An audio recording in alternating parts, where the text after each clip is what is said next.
Et quand nous sommes arrivés, il nous insultait. Ça a fait que le bouton sur mon visage n'est plus là. Il disait que ça a fait que le bouton sur mon visage a laissé la tête qui est dans le chapeau en forme d'hameçon sortir et s'en aller. C'est pourquoi certaines femmes, elles sont mariées, mais elles n'aiment plus leur mari. Parce qu'au fond, en fait, quelque chose qu'il a dit, elles ne l'ont pas vraiment libéré. En réalité, quelque chose que cet homme t'a fait, à cause de ça, tu es comme ça. Tu as reporté ce problème sur tous les hommes. Peut-être qu'avant de te marier, tu avais peut-être un petit ami Bella. Et ce Bella t'a fait certaines choses. Tu as transféré son comportement de Bella. Ah, et maintenant ton mari doit payer pour le comportement totalement insensé et irresponsable de cette Bella. Et le mari souffre pour des choses qu'il n'a jamais faites. Au fond du cœur, profondément, est-ce que c'est vraiment cette blessure particulière? Mais libère. Ça. Oh! Une fois, un pasteur est venu. En fait, l'une de nos églises, une fois, j'étais tellement blessé par eux, leur comportement m'a vraiment fait très mal. Alors j'ai dit, je suis aussi un être humain, donc les choses me font aussi mal. Parfois, quand je suis blessé, je dors juste. Je commence à dormir parce que je ne veux pas penser. Ouais, parfois quand je suis à l'intérieur, je commence juste à dormir. Puis j'ai dit, je ne dors pas bien, je ne dors pas beaucoup. Une fois, dans l'une de nos églises, les choses qu'il disait et faisait, je me disais, ah, comment est-ce possible? Et la chose est que, même si je dois y aller, je ne veux pas aller à l'église. Alors j'irai. Je n'irai même pas à l'église. Je resterai juste dans la maison du pasteur. Va à ton église et viens avec tes gens. Étrange type de membres d'église. Des gens très très méchants. Oh, ouais. Tess a aussi coincé le pasteur. Mais nous sommes toujours dans l'église. Amen. Parfois, quelque chose que quelqu'un peut dire sur vous est tellement douloureux. Douleur, tu te laisses juste emporter. Je suis aussi un être humain avec le temps. Alors je travaillais, j'ai dit, cette église, je les aime. Alors un jour, je suis allé à l'église et j'ai dit, je vous ai tous pardonné pour tous vos péchés. Je vous libère dans la bénédiction de l'église parce que si vous êtes là, votre père vous a coupé. Tu ne peux pas non plus prospérer. Personne avec un père et personne sans père sont des humains différents. Quelqu'un sans père lutte. Si tu as grandi et que ton père ne s'occupe pas de toi, ne vas-tu pas avoir des difficultés? C'est la même chose spirituellement. Et il y a certaines choses, quand je dis, parfois les gens disent, ne dis pas ce que tu dis. Coupe cette personne de mon esprit. Quelqu'un a dit, mais s'il te plaît, ce que tu dis d'une certaine manière, ouais. Parce que les choses font aussi mal. Mais j'ai décidé d'être loyal, absolument. Amen. À mes brebis, à mes églises, certainement. Alléluia. Et continuer à faire ce que je dois faire. Alléluia. Nous sommes tous des êtres humains. Nous devons avancer et ne pas être blessés. La loyauté, c'est vraiment la loyauté, que tu sois proche ou que tu sois loin, toujours et à jamais. Complète. Désolé. La loyauté complète, c'est la loyauté quand tu es proche et quand tu es loin. Donc tu dois être loyal quand tu es proche. Peut-être que tu es proche. Quartier général. Quand tu es loin, tu dois aussi être loyal. Sinon, tu n'es pas loyal.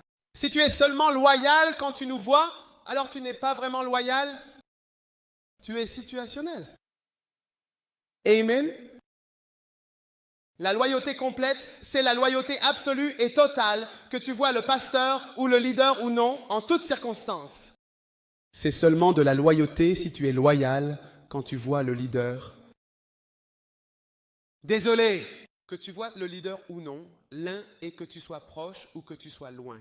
L'autre, c'est que tu vois le leader ou que tu ne vois pas le leader. Je le rends très clair, c'est ça la vraie loyauté. C'est un autre point, oui. Une autre loi. Que tu me vois ou que tu ne me vois pas. Si tu nous vois ou que tu ne nous vois pas, tu dois être loyal. Amen. Galates chapitre 4, verset 18. Lisons-le tous ensemble. Galates a beaucoup d'oracularisation. Je ne savais pas jusqu'à ce qu'on parte. Galates, chapitre 4, verset 18. Lisons d'abord le verset 17. Ils vous influencent avec zèle, mais pas de la bonne manière. Oui, ils vous excluraient pour que vous puissiez les influencer. Verset 18. Mais il est vraiment bon d'être influencé avec zèle, toujours dans une bonne chose, et pas seulement quand je suis présent avec vous. Il est certainement bon d'être influencé avec zèle. Toujours dans une bonne chose, et pas seulement quand je suis présent avec vous.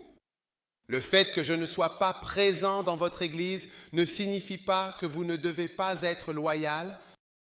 Alléluia. Que je sois présent, je ne suis pas présent. Que votre pasteur soit présent ou pas. Sinon, comment travailler? Peut-être que le pasteur doit voyager. Disons le pasteur Kakra. Il voyage et puis vous ne venez pas à l'église. Pasteur Kakra, après votre voyage, des gens ont-ils cessé de venir à l'église? Beaucoup ont cessé de venir à l'église. Oh, vos membres, vous avez voyagé juste un peu. Et vous êtes revenus. Qu'est-ce qui s'est passé? Certains d'entre eux n'allaient pas à l'église. Ils ne venaient pas. Il est bon d'être toujours influencé avec zèle. Toujours dans une bonne chose. Et pas seulement quand je suis présente avec vous, quand je ne suis pas à l'église. Cela ne signifie pas que vous ne devez pas venir à l'église. En fait, tu ne sais pas ce que tu fais. Je veux dire, tu es complètement perdu. Tu es complet. Parce que votre loyauté n'est pas juste pour votre pasteur, mais aussi pour l'église, votre travail. Tu dis que je suis membre, tu dis que je viendrai à ton travail, à ce que tu as dit, à ce que tu as écrit, à tes déclarations, à ton église. Combien vont opérer selon les lois de la loyauté totale? Loyauté totale. Amen. Il est toujours bénéfique d'être influencé avec un enthousiasme sincère, surtout dans une bonne chose. Cela ne devrait pas être limité à ma présence parmi vous, mais devrait être une constante dans votre vie quotidienne. En effet, être guidé par de bonnes influences est essentiel pour le développement personnel et collectif. Amen. Le pasteur n'est pas venu nous rendre visite depuis 3 ans, alors nous prenons le relais maintenant. Non, vous devez être loyal avec zèle, même lorsque la personne n'est pas présente avec vous pendant 3 ans. Amen. Tout pasteur qui veut manipuler les bergers se lève et dit « Pas question ». Nous allons changer le nom de l'église. On prend le relais. Vous allez démissionner. J'ai dit démissionner. Nous sommes ici. Nous sommes ici. Bergers sommes ici. Nous allons travailler. Nous ferons le travail. Si tu veux partir, pars. Mais nous sommes ici. Que nous voyons notre pasteur, évêque, leader, nous sommes ici. Et si je ne suis pas en vie, l'église va-t-elle dépendre de quelqu'un qui vient là-bas? Ah, quel type d'église, Esther? Ça dépend juste d'un être humain qui vient ou ne vient pas. Qu'est-ce que tu veux dire? Ce n'est pas une église, c'est quelque chose d'humain. Une église dépend de Dieu et de son flux. Et si tu fais le travail et que tu as décidé de faire partie de Lighthouse, alors fais partie de Lighthouse. Si tu dis que tu fais partie de Lighthouse, alors sois-en. Si tu ne seras pas là, dis que quelqu'un est venu pour être pasteur dans l'église. Il a dit à beaucoup de gens, je serai dans l'église pendant 5 ans, mais il ne me l'a pas dit. Il ne m'a pas dit 5 ans. Et exactement 5 ans après qu'il ait été là, il est devenu un orang, un vrai déserteur. Il est allé directement dans la forêt.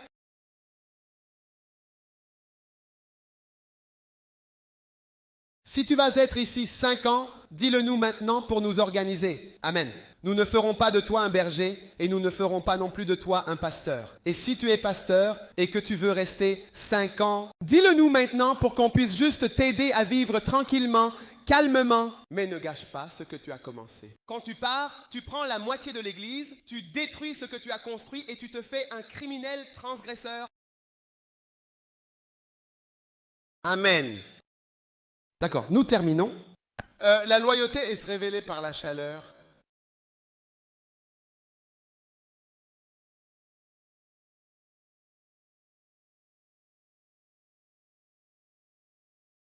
La chaleur. Tournez-vous vers Acte 28.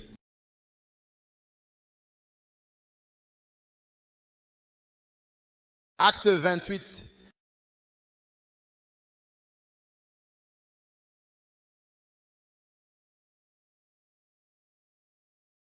Acte 28. La déloyauté est révélée par quoi exactement ou précisément? La chaleur.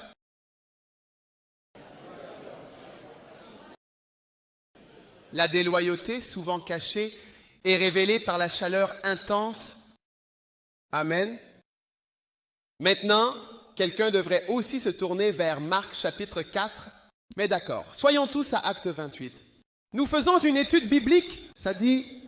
Et quand ils se furent échappés, ils apprirent que l'île s'appelait Mélita.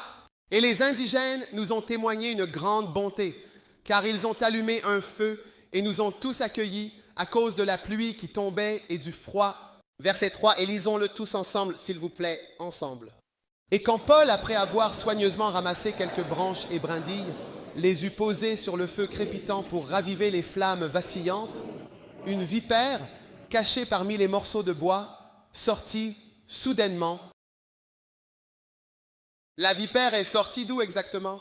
De la chaleur. Et quand les barbares virent, alors au verset 4, la bête venimeuse était soudainement pendue à sa main, ils se dirent entre eux, sans doute, cet homme est évidemment un meurtrier. Lui, bien qu'il ait échappé à la mer, la vengeance ne lui permet pas de vivre. Encore. Alléluia. Amen. Amen. Au fond, je veux que les 5 dernières rangées se lèvent.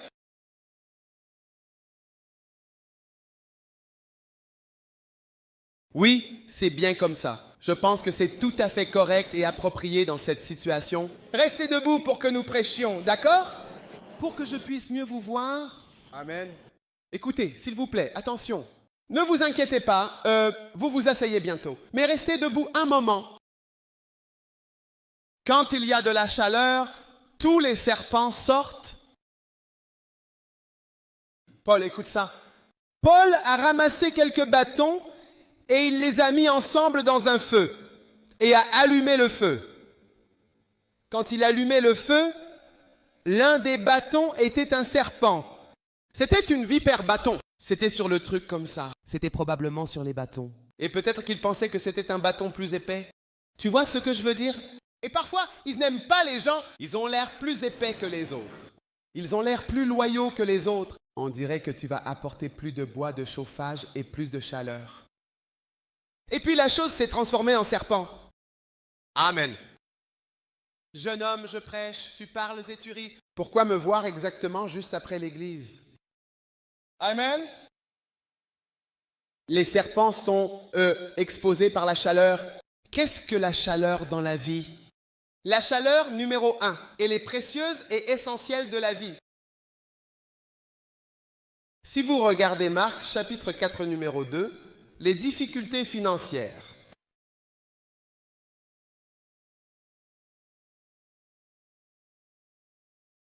Type de chaleur chrétienne, différent, varié et distinct. M3. Crise, 4 offenses, 5 besoins financiers, 6 ministères à plein temps et pas assez de salaire.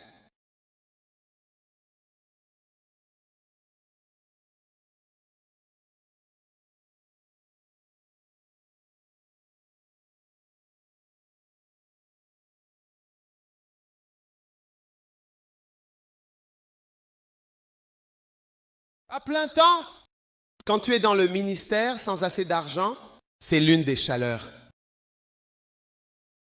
Marc, chapitre 4, verset 15. Ce sont ceux qui sont le long du chemin où la parole est semée, où ils ont entendu, Satan vient immédiatement et enlève la parole. Verset 16. Ce sont ceux qui sont semés sur un sol pierreux, ils reçoivent avec joie. Verset 17. Et n'ont pas de racines en eux-mêmes et endurent ensuite quand l'affliction ou la persécution survient à cause de la parole, immédiatement, sans hésitation et sans délai, ils sont offensés. Verset 19. Et la malédiction du monde, la tromperie des richesses et la convoitise d'autres choses variées qui entrent progressivement, étouffent lentement, mais sûrement, la parole de loyauté N'est-ce pas? Et elle devient infructueuse. Amen. Que se passe-t-il? Richesse, tromperie, soucis et préoccupations de cette vie. J'ai remarqué tous ceux à l'arrière. Vous pouvez vous asseoir, s'il vous plaît. J'ai remarqué que ceux où vous préférez rester debout. D'accord, alors restez debout. J'ai remarqué que ceux qui deviennent Torangus, en particulier surtout les pasteurs, ont souvent des difficultés financières de manière significative.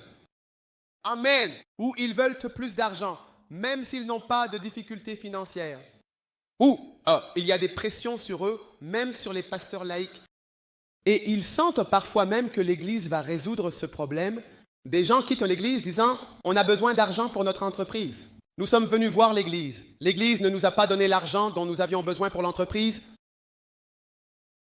Les bergers viendront demander de l'aide financièrement. Ou dans le phare. Nous ne donnons pas d'argent pour le transport. Si vous êtes un berger pour aller visiter les brebis, amen. C'est un problème pour certains. Si vous voulez que je vienne financer mon transport, nous ne donnons pas. Si nous devons vous donner à tous 1000 personnes chaque semaine, nous vous donnons 2000 sedis pour le transport. Combien ça coûte? 2 millions par semaine. Quelle église a environ 2 millions de sedis par semaine pour les visites? Peut-être que vous n'iriez même pas. Tu l'utilises pour acheter quelque chose? Amen. Amen. Donc, quand la pression arrive, chaque fois que vous entendez parler de quelqu'un qui devient orango, en fait, vérifiez s'il y avait une pression. Cherchez toujours la pression. Amen. C'est pourquoi la plupart des pasteurs et bergers du phare seront des pasteurs et bergers laïcs. Vous ne serez pas payés pour travailler pour le Seigneur. Et Jésus vous paiera lui-même. Amen.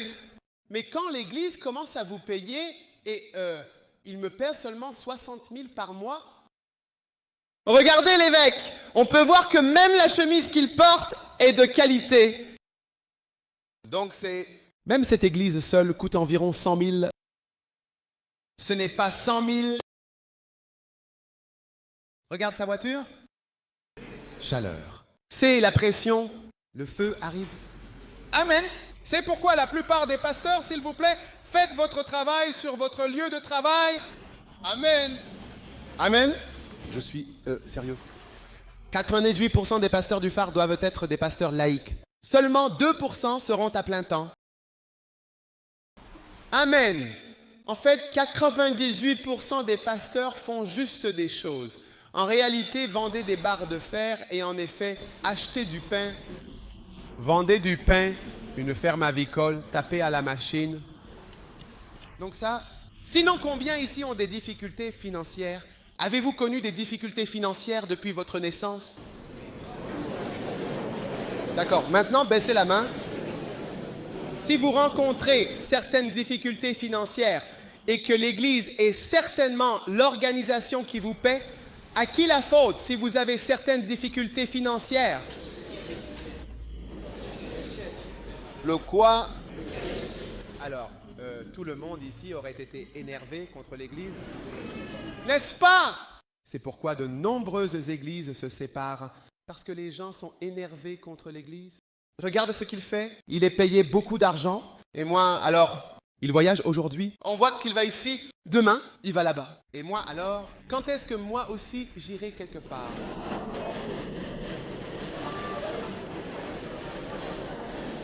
Mais si vous travaillez là où vous travaillez et que vous y travaillez pendant 23 ans, vous ne voyagerez jamais même jusqu'à Takoradi. Vous ne voyagerez jamais d'Accra à Takoradi avec le travail que vous faites. Jamais. Jamais.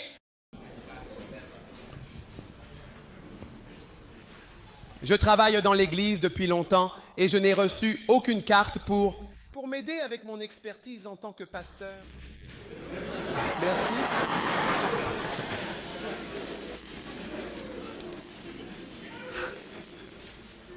Ouais.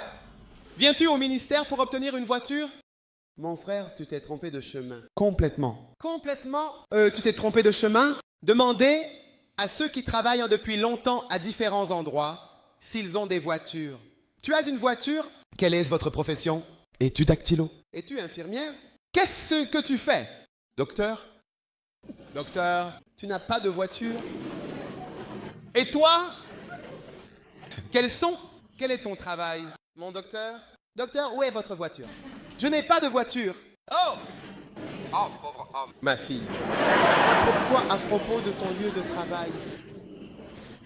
Il ne te paie pas bien. L'argent, c'est rien. L'argent, c'est rien. Donc, si c'était l'Église qui le payait ce rien, il serait assis chez lui et dirait que nous travaillons dans le phare. L'argent, c'est rien. Rien. Alors, l'endroit où tu travailles, tu prévois d'y rester pour toujours ou tu envisages de partir? En fait, je suis déjà parti. L'homme est parti. Il est parti. Je veux dire, il est à l'endroit, mais il est parti. Pourquoi? À cause de l'argent qu'on lui paie, Chaleur. Tourne-toi vers quelqu'un, dis Chaleur, c'est la réalité. S'il était payé par le phare, comme maintenant il est parti, il est dans le truc, mais il est parti. Oh, révérend Zaki, c'est pourquoi je veux que tu rejoignes même notre école biblique à plein temps. Nous enseignons, nous allons vous apprendre l'informatique numéro 1. Nous allons vous apprendre à taper parce que toute personne qui sait taper a un emploi. 3.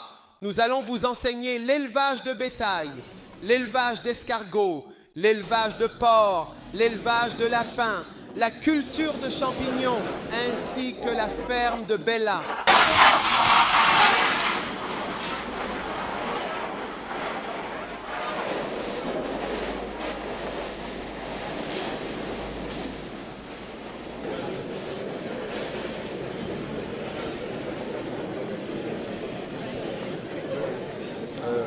Ouais. Pourquoi exactement le serpent s'est-il vraiment accroché à la main de Paul? Parce qu'il pensait que Paul était la source de la chaleur. C'était Paul qui faisait le feu.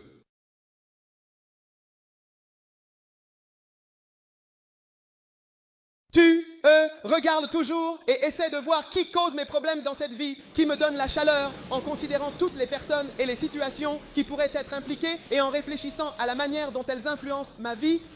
Alors je esquive toute la chaleur et je esquive toutes les flèches et je pointe ton lieu de travail, ton lieu de travail. Alors quand je te vois, je t'encourage, ne fais pas attention à eux. Que le Seigneur soit avec vous, vous fortifie. Alléluia. Que le Seigneur te donne un meilleur lieu de travail. Je me déplace aussi tranquillement. Si je t'amène et que tu viens travailler quand la chaleur est sur toi, alors tu me regarderas juste avec 4 yeux. Cet homme, quand tu me vois vraiment conduire ma voiture, tu dis que tu seras vraiment tellement très énervé, et c'est vrai. Si cet homme devait me donner ne serait-ce qu'un centième de ce qu'il a, je serais bien. Regarde-le, il a tout pris pour lui. Ouais, en fait, je te dis des choses réelles que les gens pensent vraiment dans leur tête. C'est pourquoi nous allons garder le nombre de pasteurs à plein temps très bas. Donc en réalité, nous aurons des milliers de pasteurs, mais peu à plein temps. Sinon, tu tiendras mon bras en tenant fermement mon bras. Tu plantes tes crocs dans ma main avec une expression déterminée, et ensuite, que m'arrivera-t-il dans cette situation? Je serai empoisonné. J'ai vu des pasteurs qui ont été empoisonnés. Ils sont tellement blessés par les serpents qui étaient dans le feu. Ils sont tellement amers. Un jour, je suis allé à une réunion à l'église. Le pasteur parlait aux membres. Il parlait de combien il loue une maison pour ce pasteur, combien il dépense en salaire pour celui-ci. Ils sont ingrats. Le pasteur là-bas gagne plus que ce qu'il gagne. Et comment il a pleuré. Il lui a donné tellement d'argent et ceci et cela. Je les regarde, je dis oh, oh, oh, oh. Puis j'ai pris mon livre et j'ai dit, laissez-moi vous enseigner les 7 conditions pour devenir à plein temps. Et je leur ai appris qu'il n'est pas besoin d'être à plein temps. Et les gens qui étaient là m'applaudissaient. Je me sentais tellement triste parce que, tu vois, à force de recevoir des accusations que tous mes problèmes sont à cause de toi, tu commences à te sentir mal et tu commences à penser que tu gâches la vie des gens. Et quelqu'un dira, quand je travaillais à cet endroit, tu sais ce que j'avais là-bas. Je vivais dans une maison de 3 chambres. Quand j'ouvre le robinet, l'eau chaude arrive. Quand je l'allume, ils disent que la climatisation arrive aussi maintenant. Parce que je travaille pour Lighthouse. Regarde l'endroit où je vis. Même le toit essaie de fuir dans ta propre maison. Le toit ne fuit-il pas? Si tu n'étais pas là, où habiterais-tu? Où habites-tu maintenant? Où habites-tu maintenant? Y a-t-il des toilettes dans ta maison? Il y a beaucoup de gens ici. Tu n'as pas de toilettes dans ta maison. Si l'église t'emploie, tu commences à insulter l'église. Il a 4 toilettes dans sa maison et je n'en ai même pas une.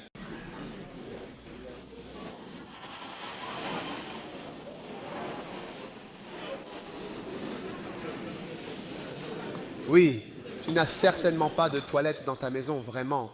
Si tu es employé par l'église, tu seras énervé contre l'église. Je dois avoir tout le confort, ceci, cela et ça. Pendant ce temps, en ce moment, tu habites dans une salle et une chambre et tu habites avec des parents et des cousins. Et l'endroit où tu travailles comme boucher ou comme ouvrier ou peu importe, tu ne peux pas louer une maison, 6 personnes dans la chambre, toi, ta femme et tes cousins.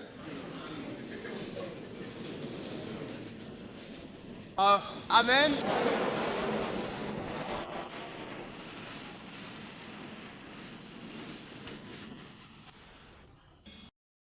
Mais maintenant, tu veux rejeter la faute sur l'organisation.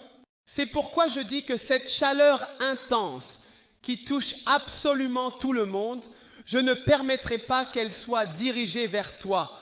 Que tu diriges la cause de cette chaleur sur l'Église, mais sur d'autres endroits. Libère toutes tes frustrations. Ailleurs, ne l'apporte pas à l'Église. Amen. Parce que la vie n'est pas facile. Il est difficile de prospérer. Tu sais que c'est difficile de prospérer. Les gens luttent pour prospérer dans la vie. Même les gens qui conduisent des voitures, beaucoup d'entre eux sont juste à la dérive, en fait. Beaucoup de gens qui ont l'air flamboyants perdent. Quand tu commences à entrer dans ce monde complexe et difficile, tu te rends compte que ce n'est même pas de la sécurité véritable. Les gens n'ont pas d'argent suffisant pour survivre au quotidien et vivre une vie décente. Maintenant, tu veux travailler pour l'Église et tu veux être tellement en colère contre l'Église? Non, non. C'est ce qui cause la déloyauté. Tu vois, ça prend du temps. Je suis dans le ministère depuis longtemps. Je ne suis pas seulement le pasteur de l'Église, mais aussi le fondateur. J'ai traversé des choses dont tu n'as aucune idée. Aujourd'hui, tu bénéficies d'un nom qui est connu et tu profites d'un certain niveau de... Comment tu appelles ça? Quand nous avons commencé à travailler dans le ministère, tu ne sais pas les choses que nous avons dû faire. Tu ne peux pas comparer. La Bible dit que ceux qui se comparent entre eux ne sont pas sages. Tu ne sais pas ce que tu compares et tu ne comprends pas tout. Donc, je vous enseigne cela. Souviens-toi que la loyauté sera mise à l'épreuve. La déloyauté est révélée par la chaleur. Et il faut un certain cœur pour pouvoir être certainement une personne à plein temps.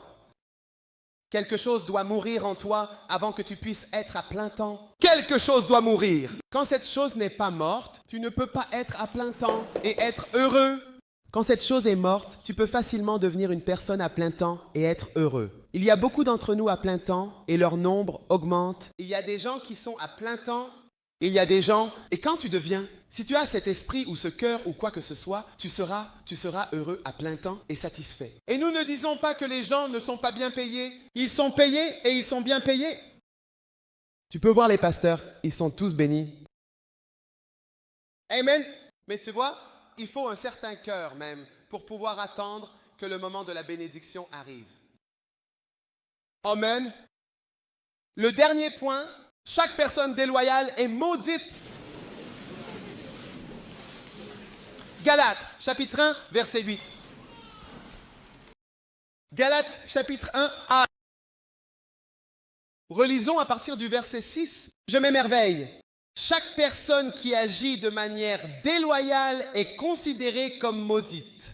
Selon les anciens écrits, il est dit que je suis étonné que vous puissiez changer de direction ou d'avis si rapidement. Quoi?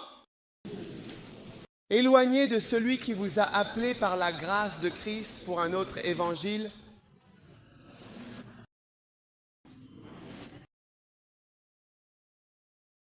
Galates, chapitre 1, verset numéro 7, qui n'est pas un autre. Mais en effet, il y en a malheureusement certaines personnes qui vous troublent et qui voudraient pervertir l'évangile de Christ. Amen. Verset 8. Mais même si nous, un ange, vraiment, lisons-le tous ensemble. Même si nous ou un ange du ciel, c'est-à-dire une créature céleste, vous prêche un autre évangile différent de celui que nous vous avons prêché, qu'il soit maudit sans exception. C'est aussi simple que ça. Toute personne déloyale, sans exception, et quiconque essaye d'apporter la déloyauté dans notre communauté est maudit. Absalom était maudit. Lucifer était maudit. Joab était maudit. Ahitophel était maudit. C'est qui Joab? Le frère de cet homme, qui est aussi le frère de Salomon. Absalom. Adonijah était maudit.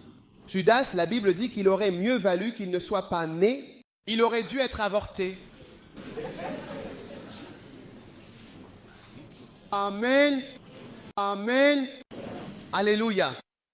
Très bien. Maintenant, levez-vous en tant que personne, en tant qu'individu unique et spécial. Êtes-vous maudit ou béni, le dernier point, le point crucial de votre existence? Toute personne loyale, fidèle et dévouée est bénie, reconnue et honorée. Toute personne loyale est certainement bénie.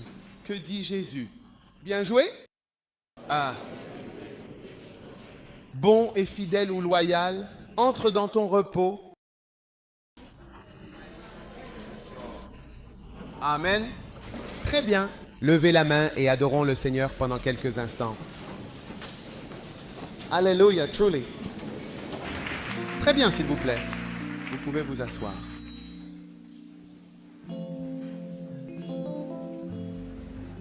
D'accord. Nous allons faire une pause de 5 minutes. Prenez un café ou peut-être un peu de quelque chose. Ceux qui veulent commander des cassettes peuvent le faire. Nous avons aussi quelques livres à vendre ici. Éthique, nouveaux croyants, manuel scolaire. Vous devriez utiliser toutes ces choses lorsque vous enseignez pour les bergers. Vous avez besoin de livres pour vous guider lorsque vous enseignez de grands principes. Combien d'entre vous ont certains de ces grands principes? Bons principes cardinaux. Combien en ont certains? D'accord, et il y en a un troisième, principes fondamentaux. C'est le plus récent. Ensuite, toutes les personnes de l'IPTP sur l'IPTP, et même plus tard, ce sera également mis à la disposition des bergers par l'IPTP. Ce sont des manuels que vous êtes censés acquérir. Celui-ci est les notes de cours sur les compétences de berger. Première partie. Celui-ci est les clés du ministère. Toutes les choses que nous vous enseignons. Achetez stratégie pour le ministère. C'est Manua, ministère pratique. Un autre. Tous les pasteurs sont censés les obtenir. Compétences pastorales. Achetez un ministère très bon marché et réussi. Achetez toutes les notes. Tout est ici. Des notes de cours bien tapées et soigneusement organisées pour tout le monde. Pasteurs, bergers, de très bonne qualité. L'un d'eux a une couverture laminée, spéciale pour perdurer. Production de qualité. Papier imprimé. Main-d'œuvre. Encre. Beaucoup d'argent. D'accord. Très bon marché. Achetez-le après l'église, au comptoir des livres. D'accord, nous faisons une pause de 5 minutes. En effet, voici, obéir vaut mieux que le sacrifice et, en réalité, écouter vaut mieux que la graisse des béliers. Verset 23. Amen.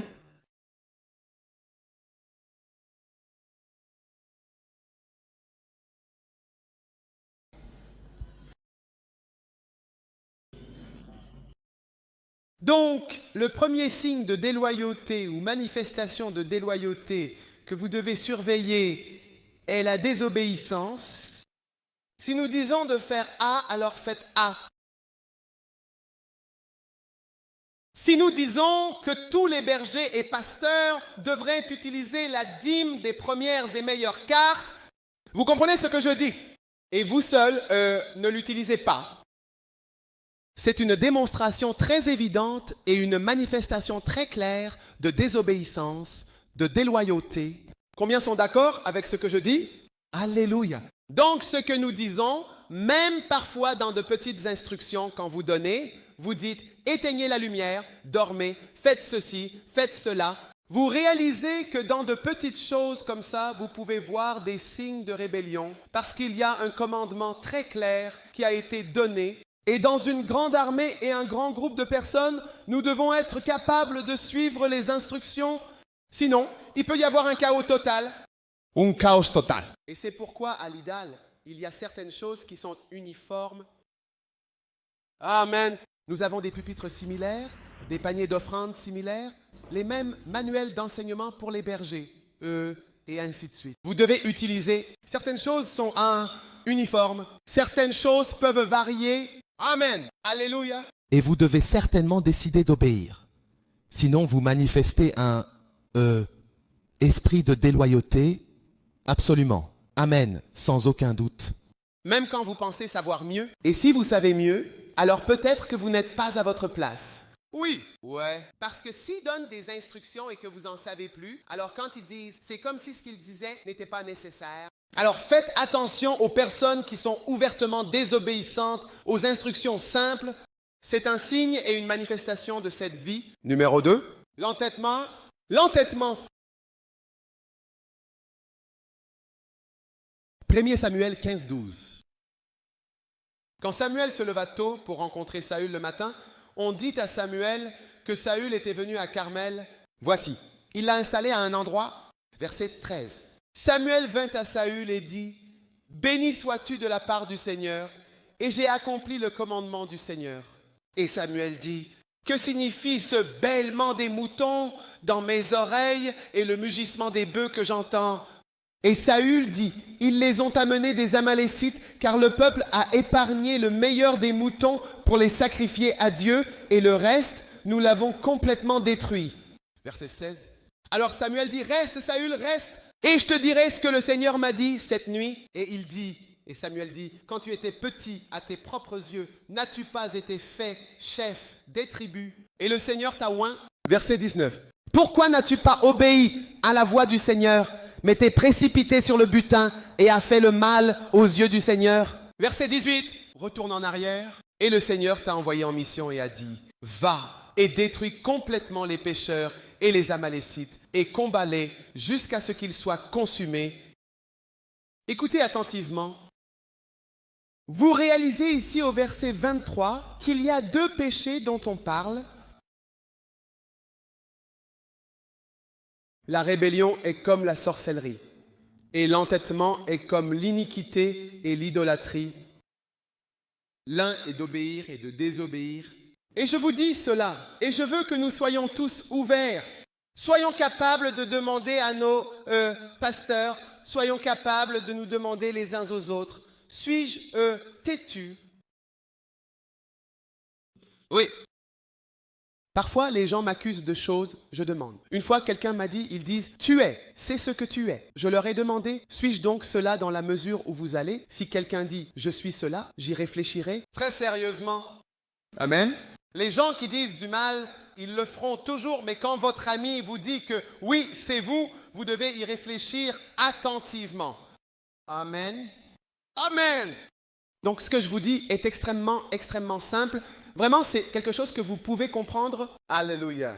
Oui, quelqu'un m'a posé une question. Je dois répondre, d'accord? La ténacité, c'est quand, en fait, vous résistez vraiment continuellement à une instruction, c'est-à-dire, vous ne cédez pas.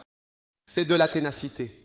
Résistance constante aux instructions simples et argumentation à ce sujet. Aussi, comme s'ils disent, par exemple, fais ça ou viens dans 5 minutes et puis tu ne viens pas dans environ 5 minutes. En fait, en général, cela arrive souvent. Et ils vous demandent, désobéissez-vous à ce que vous dites? Oh non, nous ne désobéissons pas. Nous allons juste ici. Nous viendrons. Mais clairement, l'instruction est là et vous êtes clairement en train de la désobéir. Et puis vous êtes têtu à l'admettre. Alors que David n'était pas têtu, David a dit, quand on lui a dit, tu as péché, il a dit, j'ai péché. C'était certainement sa première réponse.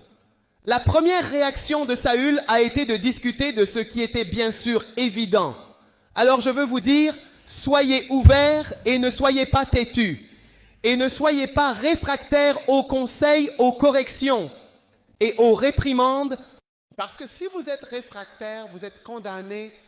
Parce que Saül était condamné, parce qu'il était têtu, il était déloyal envers Dieu. Et c'était un signe, et Dieu, le Seigneur, l'a écarté immédiatement. Le Seigneur ne perd pas de temps, il a immédiatement nommé une nouvelle personne. En fait, le Seigneur a nommé une nouvelle personne.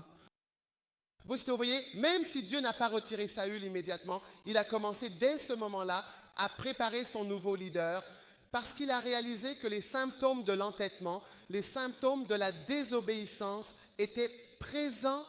Et donc, ce n'est pas que Dieu ne sait pas. Il sait qu'il a laissé Saül sur le trône, mais il a commencé à préparer David pour prendre la relève. Amen. Demandez à la personne, êtes-vous loyal ou déloyal? Parlez simplement. Amen.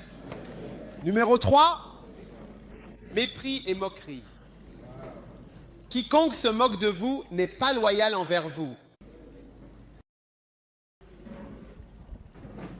Oui, quiconque se moque de vous n'est pas loyal envers vous. Se moquer de quelqu'un est un signe de manque de respect. La loyauté, c'est Proverbes 22.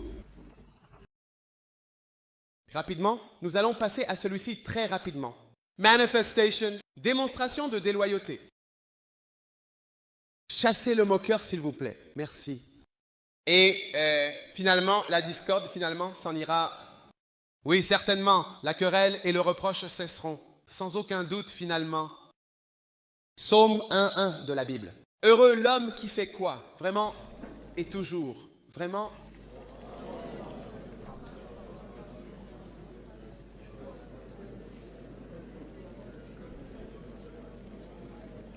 Heureuse est l'Église, et le pasteur, et le berger qui ne marche pas selon le conseil des impies, ni ne se tient sur le chemin des pécheurs, ni ne s'assied sur le siège des moqueurs, les gens qui rient.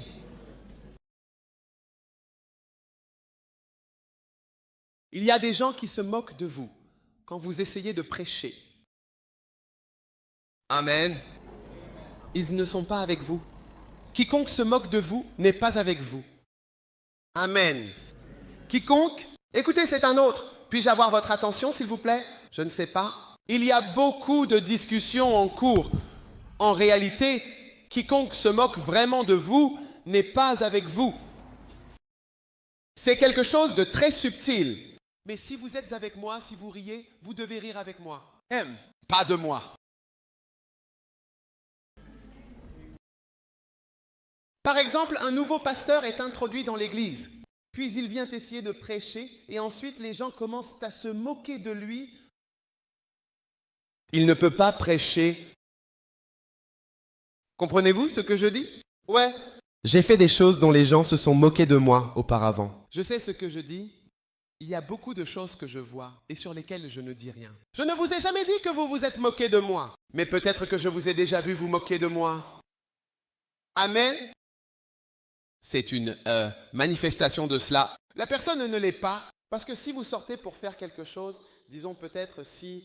Quand Clinton est venu, et peut-être que Rollins faisait, se déplaçant avec Clinton, levant la main, faisant diverses choses, vous voyez certaines personnes, celles qui font partie de la chose, quand ils lèvent la main comme ça, elles disent « victoire ». Vous comprenez? Mais ceux qui n'en font pas pleinement partie peuvent aussi dire que « ah, pourquoi ?» Il embête l'homme. L'homme est là, levant et baissant la main plusieurs fois. Il embête le visiteur. Vous comprenez ce que je dis? Et puis quelqu'un peut réaliser que le visiteur est venu et a amené sa voiture. Et vous êtes assis dans la voiture du visiteur avec lui. Quand Clinton est venu, Clinton a amené sa voiture et le président du Ghana est allé s'asseoir dans la voiture du visiteur qu'il a amené dans un avion et a circulé dans Accra. Es-tu ici ou es-tu rentré chez toi? Donc, quand vous commencez à rire ou à vous moquer de la chose, vous n'en faites pas pleinement partie. Amen. Mais quand vous en faites pleinement partie, vous le verrez comme quelque chose de grand et de bien. Amen. Numéro 4, répandre des ragots. Les gens qui répandent des histoires ne sont pas des gens loyaux. Si vous entendez quelque chose et que vous n'en savez rien ou que vous n'êtes pas sûr, arrêtez-vous là. Proverbes 26:20. Amen. Proverbes 26:20. Il est dit, là où il n'y a pas de bois, le feu s'éteint. Donc, là où il n'y a pas de colporteurs de ragots, en fait, les conflits, les divisions, la confusion cessent effectivement. Amen. Les colporteurs de ragots sont des gens qui apportent de la confusion. Il y a des gens dans les églises, ils vont d'un pasteur à l'autre, ils disent, voilà ce que ce pasteur a dit à votre sujet. Puis ils y vont, ils commencent à parler. Voilà ce que celui-ci a dit à votre sujet. Puis ils commencent à parler. Voilà ce que celui-ci a dit à votre sujet. Si vous êtes ce genre de personne, la Bible dit, là où il n'y a pas de bois, le feu s'éteint. Là où il n'y a pas de colporteurs de ragots, les conflits cessent.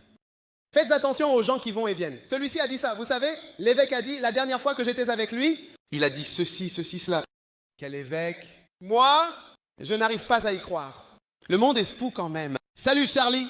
Il se passe des choses dans le monde. Trahison, Charlie. Les gens sont des traîtres. Ils diront une chose puis feront autre chose. Et vous allez partout en disant des choses et pendant ce temps, vous donnez une mauvaise impression ou une impression différente. En fait, la façon dont l'histoire se termine est tellement différente de la réalité. Amen. Amen. Et quand vous êtes quelqu'un qui a un esprit de déloyauté, qui apporte de la déloyauté, l'un des signes est que vous allez raconter des histoires. Femmes, faites attention aux histoires que vous répétez. J'entends ceci, j'entends cela, ceci, j'entends cela, cela, j'entends cela, cela. Et si ce n'est pas vrai? Un jour, une dame est venue dans mon bureau et m'a raconté beaucoup de mensonges sur un de mes membres d'église. Elle a dit tellement de mauvaises choses sur lui. Et je lui ai dit, à partir de maintenant, ne mentionne plus jamais toutes ces choses que tu dis. Nulle part. Est-ce clair? Elle a dit oui. Elle ne le dira nulle part parce que les choses qu'elle lui a racontées, elles étaient... C'est la première fois que je vois une fabrication d'une histoire. Alors la personne est venue chez elle, il se tenait sous sa maison. Elle était là-haut. Il y avait une autre fille en bas. Et qu'il a dit à une fille de venir et à l'autre qu'il ne faisait pas attention à elle quand elle était contrariée. Tout n'était pas... Ça ne s'est pas passé. La personne n'est allée nulle part. Rien. Elle a inventé une histoire. C'est la première fois que je vois des mensonges fabriqués. Elle a inventé une histoire. Et puis après ça, j'ai commencé à entendre ça. Elle est allée et a même raconté ça au professeur de cette personne.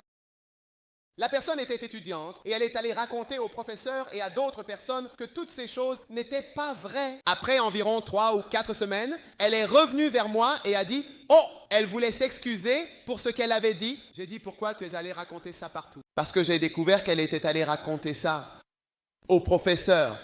Quand tu vas raconter des choses au professeur, ils peuvent te faire échouer. J'ai dit « Pourquoi es-tu allé répandre ces choses qui ne sont même pas vraies ?»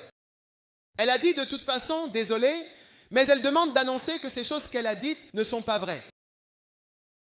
Comment vais-je l'annoncer à l'église? Une telle personne est une personne dangereuse. Même si l'histoire ne me concerne pas, je ne veux pas être ton ami.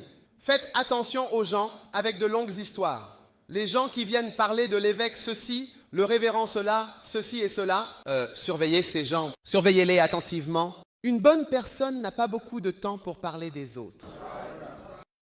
Une personne vraiment bien faite, très attention à parler des autres. C'est comme un problème de retirer ou de défaire ou d'enlever certaines choses importantes d'une personne qui a vraiment un bon esprit. Ça ne peut pas se répéter. Je connais des gens qui sont venus dans cette église depuis d'autres églises et ils ont vécu certaines mauvaises expériences, très mauvais. Je les regarde et ensuite je vais poser une question. Je me rends compte que la personne n'est pas disposée à parler de ces choses et je le fais juste comme un test Et je réalise que cette personne a un bon esprit parce qu'elle n'est pas prête à venir continuer l'histoire et continuer le récit et continuer quelque chose et continuer à répandre des idées et des choses, même si c'est vrai. Une personne avec un esprit loyal fait attention à ce qu'elle dit. Le pasteur Robert, notre pasteur à Genève, était dans une autre église environ 10 ans avant de rejoindre Lighthouse. Il a quitté la ville où il était à Londres, puis il est venu dans un autre pays. Donc, il n'était dans aucune église. Et puis, il a décidé de venir faire partie de Lighthouse. Maintenant, bien qu'il ait été dans une autre église et que cette église ait eu beaucoup de problèmes, etc., il n'a jamais dit quoi que ce soit de négatif sur le pasteur d'où il venait ou sur l'église. Jamais. Je l'ai observé attentivement. Il ne peut pas parler négativement. C'est presque impossible. Vous observez un tel personnage, c'est une personne qui a beaucoup. Et donc, si un jour la personne n'est pas avec moi, je me sens aussi un peu sûr que la personne ne dira jamais rien de négatif. Je trouve cela très difficile, extrêmement difficile de parler d'une certaine manière. Quelle personne qui raconte des histoires, ils ont fait ça, j'entends ceci, ceci, ceci. Est-ce vrai que ceci et cela et cela? Prions pour la femme du pasteur. Pourquoi? J'entends que ce sujet de réunion de prière devient toute une histoire. Tu es un menteur? Tu ne veux pas prier pour la personne du tout? Tu veux répandre l'histoire et en parler et dire lui, elle, le monde est aussi formidable. Pasteur, la femme du pasteur. J'entends que le pasteur bat sa femme. Je connais des chrétiens venus pour des prières. J'entends que le pasteur a battu sa femme, et ceci, et cela, et cela. Et ils se sont assis pendant 1 heure à discuter de tous les problèmes du pasteur. Prions. Père, nous te remercions. Oh Dieu, aide-les avec ce problème. Amen. Et nous y allons. Dieu n'a entendu aucune prière. Tu es juste venu pour bavarder et colporter des ragots. Identifions les colporteurs de ragots à partir d'aujourd'hui. Identifiez-les. Identifiez-les? J'ai dit identifiez-les. Nous nous occupons de tous en le nom de Jésus. Numéro 4, 5. Non-implication. Rapidement, s'il vous plaît. Verset 31, verset 30. Et Caleb fit taire le peuple devant Moïse et dit, montons tout de suite et prenons possession de ce pays, car nous sommes bien capables de le vaincre. Mais les hommes qui ne sont pas vraiment loyaux et qui sont montés avec lui ont dit, nous ne pouvons certainement pas monter contre ce peuple, car ils sont en effet plus forts que nous, cependant. Et ils ont rapporté un mauvais rapport du pays qu'ils avaient exploré aux enfants d'Israël, disant, le pays que nous avons traversé pour explorer est un pays qui dévore ses habitants. Et tous les gens que nous y avons vus sont des hommes de grande stature. Et là, nous avons vu les géants, les fils d'Anak, qui viennent des géants. Et nous étions à nos propres yeux comme eux, des sauterelles. Donc nous étions à leurs yeux, verset 14, chapitre 14, verset 1. Et toute l'assemblée éleva la voix et pleura. Et le peuple pleura cette nuit-là. Verset 2. Et tout le peuple d'Israël murmura contre Moïse et contre Aaron. Et toute l'assemblée dit que Dieu veuille que nous soyons morts dans le pays d'Égypte, ou que Dieu veuille que nous soyons morts dans ce désert. Et pourquoi le Seigneur nous a-t-il amenés dans ce pays pour tomber par l'épée comme ça? Nos femmes et nos enfants devraient-ils être une proie? Ne vaudrait-il pas mieux pour nous de retourner en Égypte? Et ils se dirent l'un à l'autre, faisons-nous un autre chef, un nouveau pasteur, un nouveau leader, et retournons en Égypte. Alléluia! Là, vous voyez certaines manifestations, plusieurs manifestations. Numéro 1, vous voyez des gens non impliqués qui disent, nous ne pouvons pas y aller, nous n'irons pas, nous ne pouvons pas. Certaines personnes ne sont pas ici, non pas parce qu'elles ne peuvent pas venir. C'est parce qu'ils ne viennent pas. Il va falloir certainement un effort supplémentaire pour sortir et combattre ces gens. Mets-moi un peu de volume. Amen. Cela ne demande-t-il pas des efforts pour faire l'œuvre de Dieu? Il y a des gens qui sont ici, qui ne sont pas ici, à ce camp. Pas parce qu'ils le sont. Comment appelez-vous ça? Pas parce qu'ils ne peuvent pas venir, mais en réalité, en fait, parce qu'ils ne viennent pas. C'est tout ce que je peux vous indiquer actuellement. Beaucoup de personnes importantes ici Ce médecin ici, il a sa propre clinique privée. Sa propre clinique privée? Quel est le nom de votre clinique, s'il vous plaît? Centre médical Megavest, known. Centre médical Megavest. Pour qui travaillez-vous? Moi-même, Vous-même? Vous avez votre propre cabinet maintenant. Quels sont les jours où vous tenez des cliniques? Numéro 1. Du lundi au samedi. Du lundi au samedi. À quelle heure? Environ de 8 heures à environ 20 heures, de environ 8 heures à environ 20 heures, environ? Il travaille 12 heures par jour. Il veut être riche. Amen. Et vous êtes venu au camp quand? mercredi soir, Mercredi soir. Donc vous avez quitté votre cabinet pendant combien de jours? 3 jours. 3 jours. Jeudi, vendredi, samedi. En fait, je ne lui demanderai pas exactement combien il gagne par jour dans sa clinique. À vrai dire, vous voulez savoir?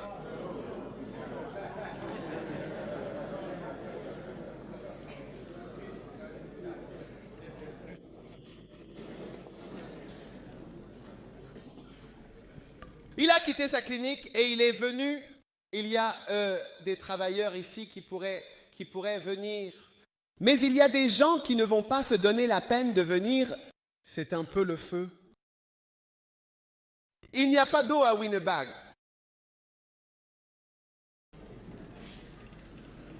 Et d'autres raisons.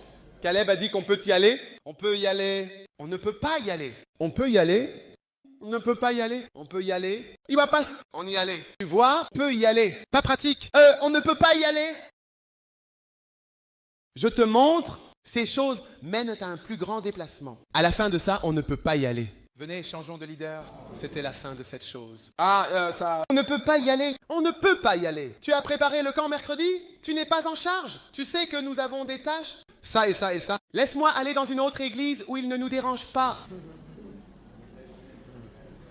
On ne peut pas y aller. On ne peut pas y aller. C'est devenu changer le leader. C'est devenu un souvenir. Ça a changé tout. Écoutez attentivement. Je ne te le dis pas. Je ne te montre pas. Entrez, entrez. Venez, s'il vous plaît. Je ne te montre pas de rébellion. Je vous montre juste quelques démonstrations de déloyauté intérieure. Peut-être que ça n'est pas encore arrivé de manière flagrante, mais c'est ça. Le fait est que nous ne pouvons pas y aller. Caleb s'est levé et a dit, nous pouvons y aller, nous pouvons y aller. Nous pouvons y aller.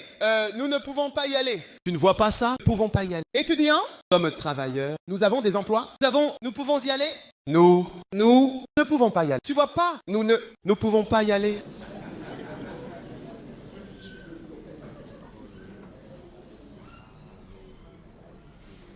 Tu travailles où? Hôpital universitaire de Colébu. Es-tu en congé? Es-tu en congé? Non. Quand es-tu arrivé ici? Mercredi soir. Et quoi? Je devais être garde pour les urgences. De garde pour les urgences. Tu es censé être BI. Tu as fait quoi? J'ai arrangé pour que quelqu'un soit là à ma place. Waouh. Pourquoi? J'avais besoin de venir. Je voulais venir. Il voulait venir, alors il est venu. Il y en aura d'autres comme lui. J'ai dit, je suis en urgence. Tu ne vois pas? Je suis en urgence.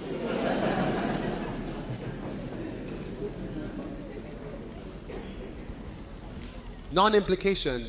Regarde bien cette chose. Regarde bien cette chose. On ne peut pas y aller. Les gens ont des choses à faire. Nous faisons des affaires. Nous faisons ça. Écoute, laisse-moi te dire, fais attention à ça parmi tes moutons. Dis que nous ne pouvons pas venir jeudi ni mardi. Ils peuvent venir. S'ils veulent venir, ils viendront. Quiconque veut faire quelque chose trouve un moyen. S'il ne veut pas le faire, il trouve une excuse. Non, le suivant, s'il vous plaît. Mémoire.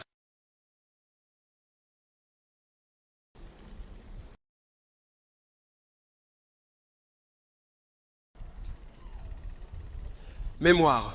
Qu'est-ce que la mémoire? À voix basse, peut-être parler. Quiconque parle à voix basse, comme s'il essayait de dire quelque chose, ne veut pas te le dire directement. Regarde ça.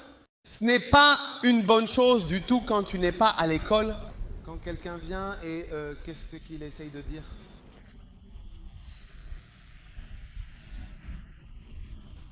Tu as un peu de vent. Si je me lève et que je commence et que je dis, nous allons tous nous noyer dans la mer après l'église, nous allons tous nous noyer, les gens commenceront à dire, qu'est-ce qui ne va pas avec ça? Commencez à murmurer.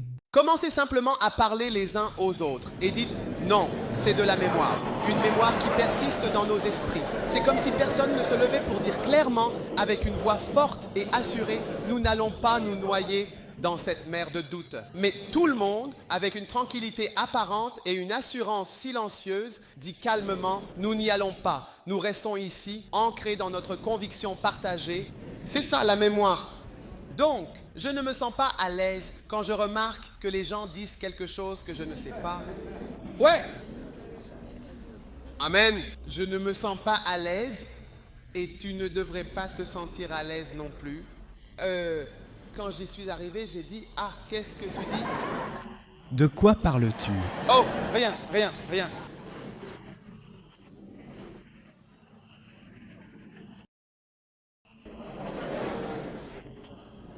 Je n'aime pas ça. Tu n'aimerais pas ça si tu étais à ma place. S'il y a quelque chose à dire, disons-le. Amen. Amen. Il ne devrait rien y avoir que tu dises qui ne puisse être dit. C'est ça, la mémoire. La Bible dit dans Philippiens 2,14 de faire toute chose sans mémoire. Et contester la mémoire est une mauvaise démonstration de déloyauté.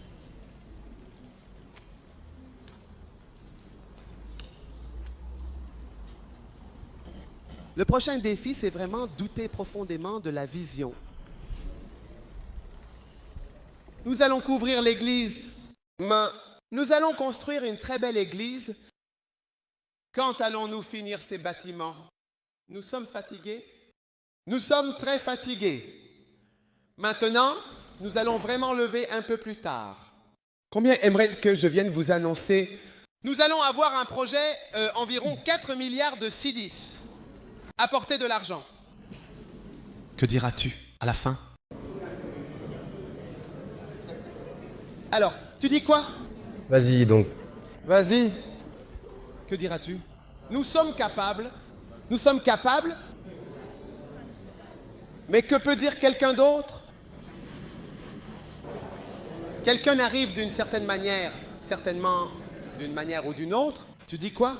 2 milliards, c'est trop. Pourquoi ne vas-tu pas acheter un terrain et y mettre quelque chose dessus? Ouais. Penses-tu que tu as vraiment entendu Dieu? Maintenant, il me demande si j'ai entendu Dieu. Maintenant, il me demande si j'ai entendu Dieu. L'année dernière, j'avais entendu Dieu pour cette année. Quand je dis que nous allons acheter pour 2 milliards, il dit ce que j'ai entendu de Dieu. Dieu. Quand les gens commencent à douter de la vision, ils ne sont pas entièrement avec toi. Amen. C'est un fait de la vie.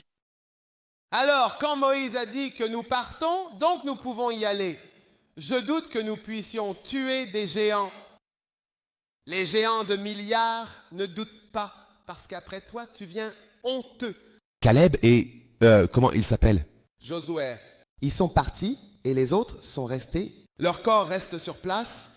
La malédiction de la déloyauté est là chaque fois que les gens qui sont d'une certaine manière, ils sont maudits. S'il te plaît, apprends-le. Et ta loyauté est d'abord envers Dieu. Amen. Le suivant, voir des défauts seulement quand tu ne vois que des défauts. Une personne qui ne voit que des défauts dans tout, cette personne n'est pas entièrement avec toi.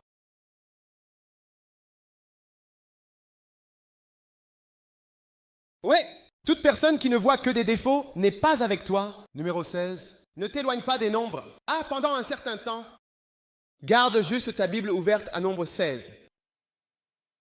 Nous allons lire.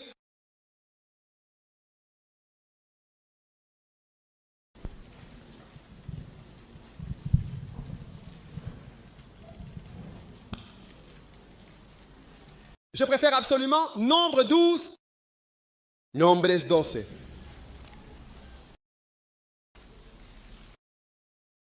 Et Myriam et Aaron parlèrent en secret contre Moïse à cause de la femme éthiopienne qu'il avait épousée. Car il avait épousé une femme éthiopienne. Et ils dirent, le Seigneur a-t-il parlé seulement par Moïse? N'a-t-il pas aussi parlé par nous? Et le Seigneur l'entendit. Tout le monde dit que le Seigneur l'a entendu. Dis-moi, quelqu'un a dit que le Seigneur entend Amen. Or, l'homme Moïse était très humble, plus que tous les hommes qui étaient sur la face de la terre. Alléluia. Écoute-moi, quand tu ne vois que mes défauts, tu ne m'es pas loyal. Quand tu vois, regarde Moïse, tu ne te souviens pas. C'est Moïse qui a fait les mouches. Miracle. Miracle des poux, miracle de l'eau se transformant en sang. C'était Moïse qui a jeté son bâton par terre. Il est devenu un serpent et il l'a ramassé. C'était Moïse qui a organisé les sauterelles. C'était Moïse qui a parlé. Et tous les premiers-nés sont morts. C'était Moïse qui a parlé. Et la grêle est tombée, détruisant toutes leurs fermes. Moïse. Ils n'ont pas vu tout ça. Ils ont remarqué qu'il a épousé une Éthiopienne. Ce que Dieu faisait, en fait, vous savez, aurait dû dire aux gens de faire attention en parlant de Moïse. Chaque homme de Dieu a des défauts, y compris moi. J'ai mes défauts. Je ne suis pas parfait. Toi non plus. Votre pasteur a bien sûr ses défauts et sans aucun doute, votre pasteur a certainement ses fautes. Et personne n'est parfait. Es-tu Dieu? Demande à la personne à côté de toi. Es-tu Dieu? Regarde la personne droit dans les yeux. Dis-lui, es-tu Dieu?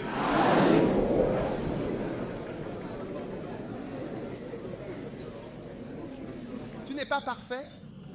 Tout le monde a ses imperfections. Si tu gardes les yeux fixés sur ces choses et que c'est tout ce que tu vois, tu ne pourras jamais être loyal. Tu vois, la première question était « Pourquoi as-tu épousé une Éthiopienne ?» C'est la question numéro 1. Il n'y a rien de mal à cela dans un certain sens. Ensuite, la question numéro 2. Es-tu le seul par qui Dieu parle? C'est là que tu fais la première erreur. Tu n'as pas fait d'erreur. Tu as posé une bonne question. Pourquoi as-tu épousé une Éthiopienne? C'est bien de poser une question qui semble un peu étrange. Mais tu vois, quand tu le fais avec un mauvais esprit, ce n'est pas une question posée par souci sincère. Ce n'est pas une question posée par amour. C'est une question posée avec un esprit de défi, remettant en question l'autorité et l'appel de la personne. Tu es un peu spécial. Un pasteur m'a dit avant, qu'est-ce qu'il m'a demandé? Tu n'as pas toujours raison. C'est ce qu'il m'a dit. Il m'a dit que tu n'as pas toujours raison. Je lui parlais dans le bureau. J'ai dit, écoute-moi ce que tu es en train de dire. Et je lui ai fait remarquer que ce qu'il disait était faux. Puis il m'a regardé et m'a dit, pasteur, tu n'as pas toujours raison. Bien sûr, je n'ai pas toujours raison. Es-tu toujours dans le vrai? Qui a toujours raison? Je sais que j'ai tort. Je suis un imbécile. Maintenant, tu me dis que je n'ai pas toujours raison. Parce qu'il avait certainement commencé à voir en fait la femme éthiopienne dans ma vie.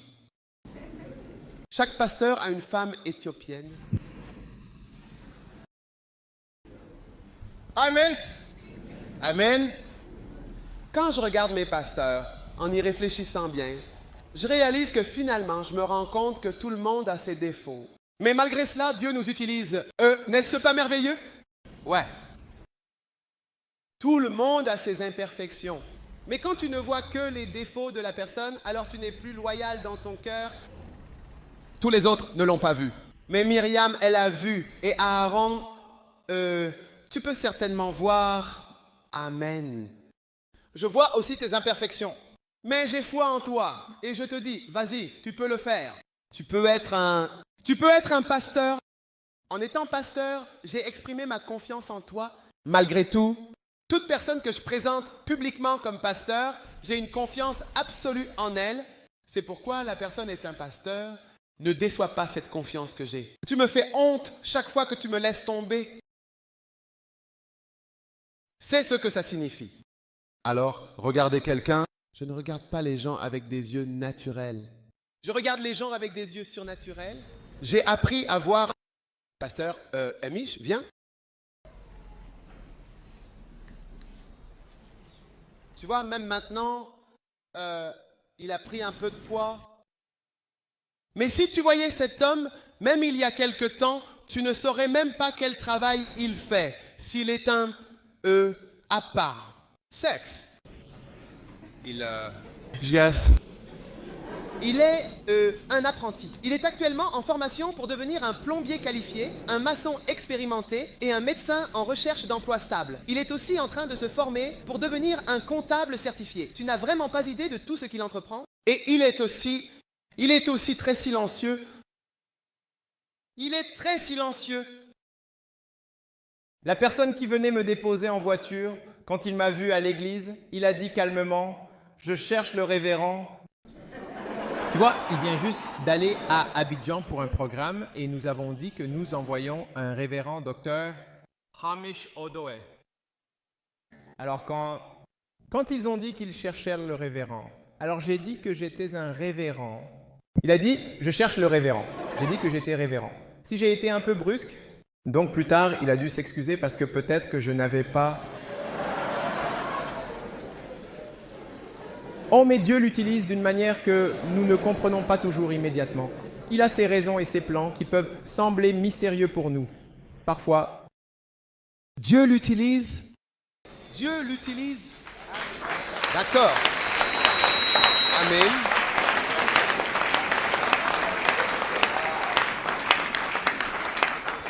Peut-être qu'à l'extérieur, ça ne te paraît pas si impressionnant.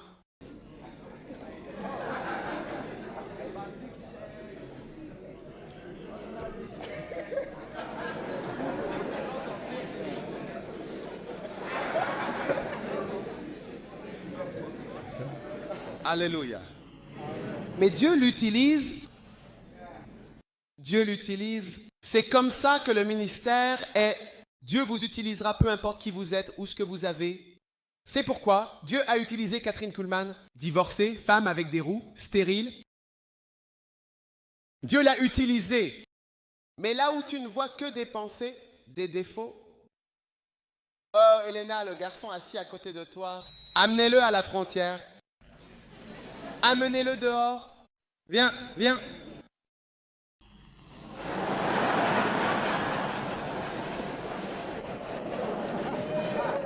Viens ici. Mais tiens-toi près du mur. Tiens-toi du mur. Reste juste là.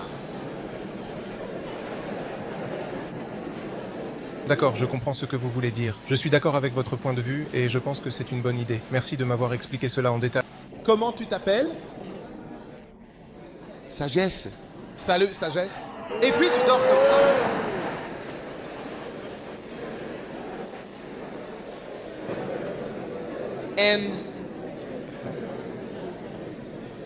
Tout. Ah, d'accord. Écoute-moi.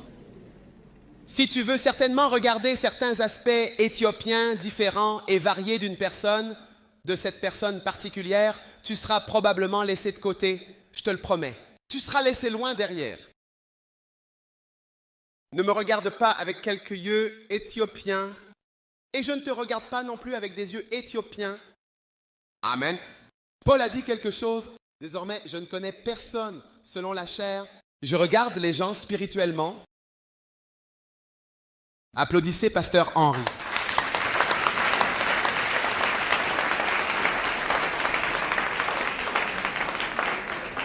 Si tu regardes les gens d'une certaine manière, tu n'iras certainement nulle part. Alléluia.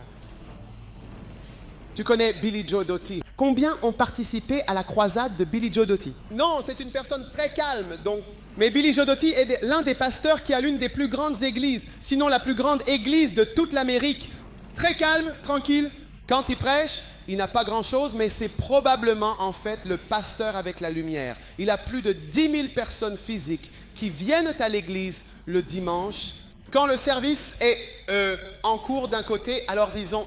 Le culte se déroule à l'université Oral Roberts. Ce sont de grands auditoriums. Donc, quand il prêche ici, il termine le culte ici. Ensuite, il va ici et ces gens sortent et d'autres personnes arrivent. Et ainsi de suite. Très cool. Quand nous sommes allés à l'aéroport pour le rencontrer, nous portions des cravates. Il est venu avec son t-shirt, etc.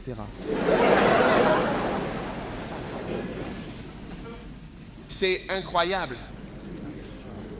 Quand tu regardes avec des yeux naturels, tu changes de loyauté. Quand je suis allé en Afrique du Sud, l'année dernière, quand nous sommes arrivés là-bas, le pasteur Kinsley était venu avec divers Zoulous et d'autres personnes. Et quand ils m'ont vu, êtes-vous l'évêque? Nous nous attendions à quelqu'un qui était vraiment, vous savez, vraiment très vieux et très très âgé de 60 ans. Je veux dire, c'est moi. C'est moi. C'est moi. Gloire au Seigneur. D'accord, je pense que tu as certainement vraiment beaucoup de forts entêtements, n'est-ce pas? Le prochain, c'est l'impolitesse. Non, avant l'impolitesse. Familiarité. Familiarité. Chaque fois que quelqu'un devient trop familier, la personne peut facilement devenir déloyale envers vous. Donc, quand une personne est trop familière, c'est comme si elle te connaissait juste. Il ne te salue même plus. Il ne te prête même pas attention. Tu es tellement habitué à toi. Tu n'as même plus aucun respect certain parce que tu es devenu trop ordinaire.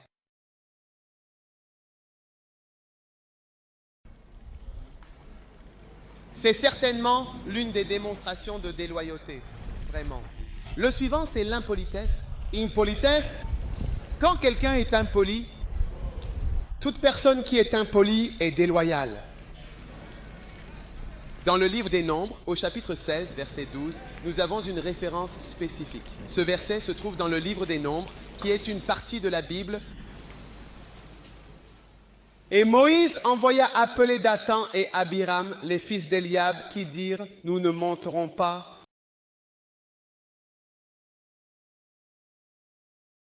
Ce qu'ils ont exprimé, en d'autres termes, c'est qu'ils ne viendront pas. Ils ont mentionné cela de manière assez claire et cela signifie qu'à partir du moment où tu commences à être impoli, ils préfèrent ne pas être présents. Ils ont souligné que la politesse est importante pour eux et si elle n'est pas respectée, ils choisissent de s'abstenir de participer. Cela, toute personne qui est impolie, ô évêque, pas être impoli à vous, mais pouvez-vous être impoli envers votre pasteur? Peux-tu être impoli envers ton berger? Tu vois, laisse-moi te dire, quand j'ai un pasteur de branche, je respecte beaucoup cette personne. Et tout ce que tu fais à ce pasteur, tu le fais à moi. C'est aussi simple que ça. Si j'ai envoyé quelqu'un faire quelque chose et que tu la traites mal, tu le fais à moi. Si je viens et que tu commences à être si gentil, pasteur, ah, tu es le bienvenu. Merci beaucoup pour tout. Tu l'es. Mais s'il vous plaît, asseyez-vous ici. Tout va bien maintenant. Non, mais quand tu vois ton pasteur, tu l'ignores simplement et tu es impoli. Ils disent, viens lui demander, ne connaît-il pas mon numéro? Ne connaît-il pas ma maison? S'il veut me voir, il devrait venir. Salut. Il y a des gens qui sont impolis et insultants. Une personne dit à l'archevêque Odaosa, t'as besoin d'être giflé.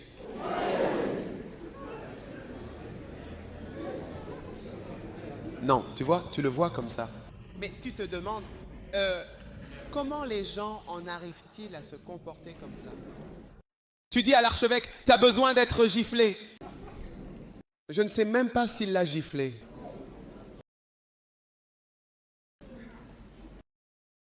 Je veux dire, je l'ai vu. J'ai vu des gens crier. J'ai dit, ne crie pas quand tu me parles. Ne le fais pas. J'ai dû dire aux gens, ne criez pas quand vous me parlez. J'ai dû dire aux gens, ne gesticulez pas quand vous me parlez, parce que l'impolitesse n'est vraiment pas acceptable.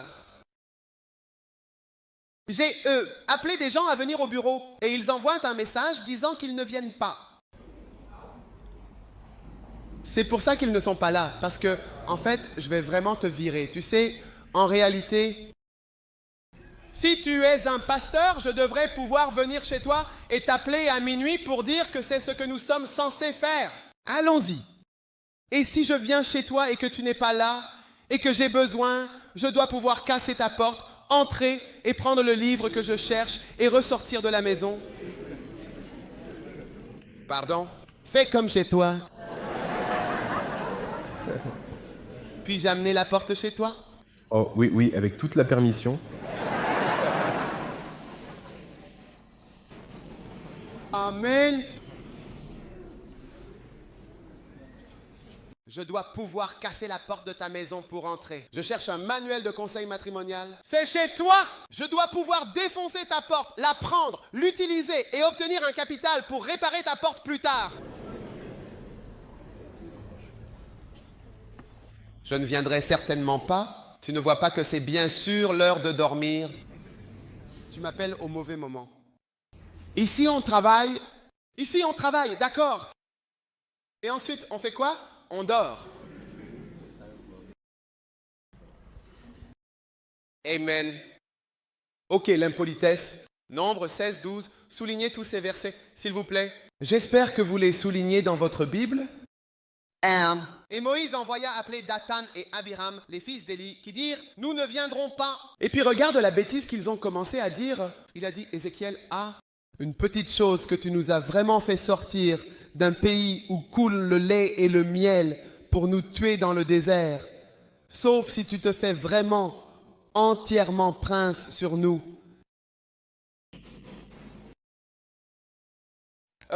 C'est quelque part que, en fait, peut-être en quelque sorte, vous savez, n'est-ce pas?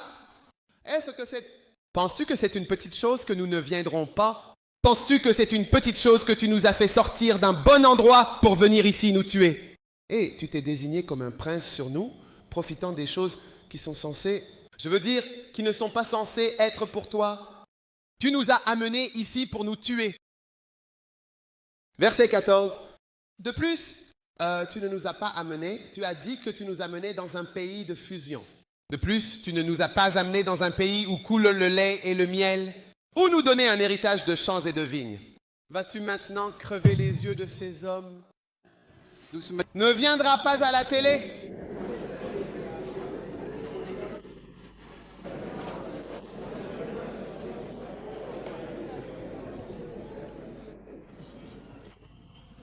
C'est de la pure oracularisation complète. Nous ne viendrons pas. Nous ne viendrons pas. Nous ne viendrons pas. Maintenant, ils ont certainement commencé à accuser l'homme d'être un meurtrier, un tueur. Numéro 2, c'est un menteur. Il a dit qu'il les amenait dans un bon endroit et il n'y a pas de bon endroit en vue. Numéro 3, tu te fais certainement passer pour un prince en conduisant une 6. Ouais. Si cela te préoccupe, alors ce qui va venir te préoccupera encore plus que ça.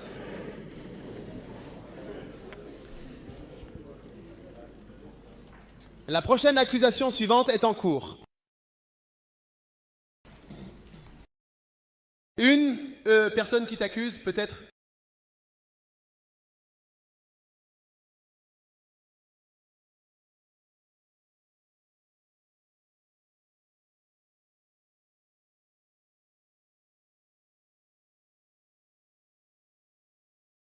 Un membre de l'Église a dit au pasteur, « Savez-vous ce qu'un pasteur est censé faire dans un tel cas? » Tu es censé me conseiller? Tu es censé me conseiller? Tu es censé me servir? Elle faisait face au pasteur directement. Un autre lui a dit, « Mais que se passe-t-il si je me perds? Qu'en est-il? Je me suis perdu. »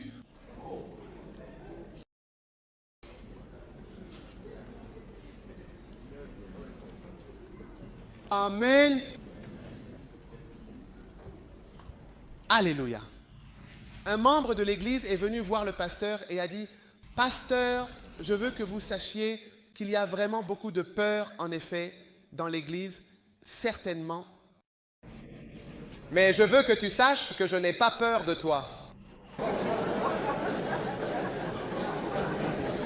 Je veux que tu saches que je n'ai pas peur de toi. » Ne pas te craindre, n'est-ce pas un peu étrange? Quel genre de pensées sont cela?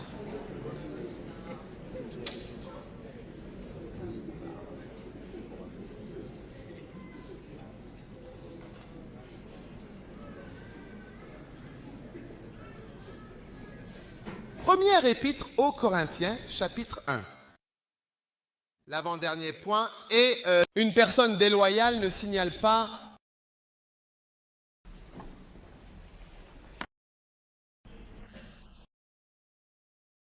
Première épître aux Corinthiens, chapitre 5, verset 1.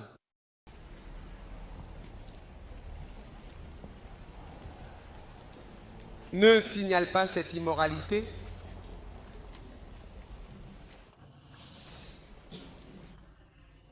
quand tu es déloyal et qu'il y a de la fornication et d'autres choses autour, ah, tu ne dis pas ça. Ce sont les manifestations. Ne pas signaler l'immoralité quand tu la vois autour de toi. Première épître aux Corinthiens, chapitre 5, verset 1. On rapporte couramment qu'il y a de la fornication parmi vous et une telle fornication qu'on ne trouve même pas chez les païens, qu'un homme est la femme de son père.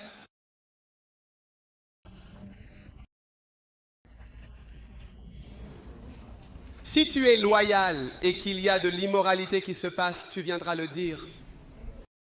Tu peux voir que le membre de l'Église couche avec un tel et un tel, tu dois le dire. Amen. J'ai dit Amen. Tu peux voir que le pasteur couche avec quelqu'un, dis-le. Viens et rapporte-le. Si tu ne rapportes pas, tu es déloyal. Paul a dit, il m'a été rapporté plusieurs fois que quelqu'un dans l'Église couche avec sa femme. Amen. Mon frère, comment il s'appelle? Oui. Fontema. Même. Harry. Ouais. Veuillez venir du côté du mur. Par ici. Tu essaies de discuter comme Saul et te déplaces du côté du mur. Ne discutez pas. Je t'ai vu dormir. C'est un entêtement persistant, un échec constant, répétitif et difficile à rapporter. Amoralité. Le dernier est l'échec à signaler les divisions et les orangulations. Quand tu vois que quelque chose essaye de s'introduire dans l'église, le pasteur essaye de le repérer et tu ne viens pas dire appelle immédiatement le quartier général, appelle immédiatement. Si tu réalises qu'un des bergers est quelque part, viens immédiatement le dire au pasteur ou viens le dire à l'évêque ou viens le dire au quartier général, où que ce soit et libère-toi. Échec à signaler les divisions, les orangulations. Bélarien. Première épître aux Corinthiens 1:11. Qu'est-ce que ça dit? Car il m'a été déclaré à votre sujet, mes frères, par ceux de la maison de Chloé, qu'il y a des querelles parmi vous.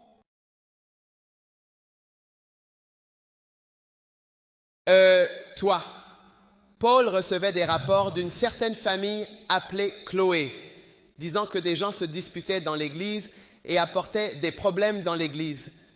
Puis-je avoir un amen, en fait? As-tu appris quelque chose de cela? Quelle est exactement la première manifestation spécifiquement en termes de manifestation du numéro 2 dans ce contexte? Entêtement. Numéro 3. Vas-tu faire attention aux personnes têtues dans ton église? D'accord. Numéro 3. Répandre des ragots. Numéro 4. Non. Quoi? Participation. Nous ne pouvons pas y aller. N'est-ce pas? Ne vois-tu pas que nous ne pouvons pas y aller? Écris cette phrase. Ne vois-tu pas que nous ne pouvons pas y aller? Numéro 5. D'accord? Écris-le. Ne vois-tu pas que nous ne pouvons pas y aller? Le suivant, c'est quoi? Mémoire. D'accord? Le suivant, c'est quoi? Pardon. Il est absolument essentiel de douter de la vision. Amen. Le suivant, c'est quoi? En cherchant. Tu vois, seulement des défauts. D'accord? Le suivant, c'est quoi? Familiarité. Fais attention à la familiarité. Amen. Le suivant, c'est quoi? Impolitesse. Le suivant, y a-t-il quelqu'un d'impoli ici? Hein? Pardon? C'est possible. Ne soyons pas impolis. Amen. Le suivant, c'est quoi? Ne pas signaler l'immoralité. Viens et dis que quand tu ne nous parles pas de ces choses, ça veut dire que tu en fais partie. Et le dernier, c'est quoi? Ne pas signaler quoi? Division et orangulisation. Amen. D'accord. Ce que nous allons faire maintenant, c'est prendre une pause. Nous passons maintenant aux lois du berger. Amen. Donc nous allons faire une pause Maintenant, quand je dis 5 minutes, je veux dire 5 minutes. D'accord. Je vais le faire 7. Faisons 10 minutes. 10 minutes, s'il vous plaît. Personne ne doit sortir. Si vous le faites, alors vous allez changer le ton du camp. Je vais maintenant commencer à officier en tant que prophète et non en tant que pasteur. Il y a une différence. Amen. Alors ne changez pas le ton du camp. Ce que nous allons faire, c'est qu'à chaque 30 minutes, nous pouvons avoir une pause de 5 minutes. 10. Parce que nous allons continuer jusqu'à ce que le docteur Otabo arrive ce soir. Amen. D'accord. Nous sommes ici. Nous sommes ici. Nous n'allons nulle part. D'accord. D'accord. D'accord. 10 minutes. Tu as